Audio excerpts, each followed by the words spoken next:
বন্ধু রোনালদো, আমাকে একটা এত বড় কার কিনে দাও। আরে কার নেবে? আচ্ছা ঠিক আছে, এই নাও।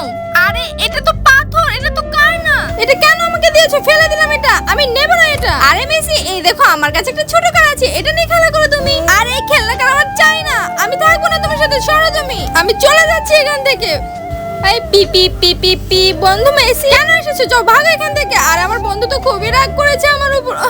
হ্যাঁ, একটা বুদ্ধি পেয়েছি। P P P P. আরে এত বড় কার? হ্যাঁ বন্ধু, এটা তোমার জন্য। আমি ভীষণ অসুস্থ ছিলাম, তবু আমি আমার বন্ধু মেসিকে খুশি করার জন্য অনেক পরিশ্রম করেছি, আর সেখান থেকে অনেক টাকা পেয়েছি। তারপর আমি আমার গাড়িগুলো বিক্রি করে এই বড় গাড়িটা কিনেছি মেসির জন্য। আমার বন্ধুকে আমি খুশি করতে পেরেছি, এটাই আমার সার্থকতা। কিন্তু তার আগে তোমার কাছে কোনটা বেশি দামি, এক বস্তা টাকা নাকি মা বাবা? যদি মা বাবা হয় তাহলে ভিডিওটিতে লাইক করে চ্যানেলটিকে সাবস্ক্রাইব করে দাও, আর যদি তা না করো তাহলে ভেবে নেবে তুমি মা বাবাকে একদম ভালোই বাসো না। আমার বন্ধু রোনালদো আমাকে খুশি করতে গিয়ে নিজের জীবনটাই দিয়ে দিল।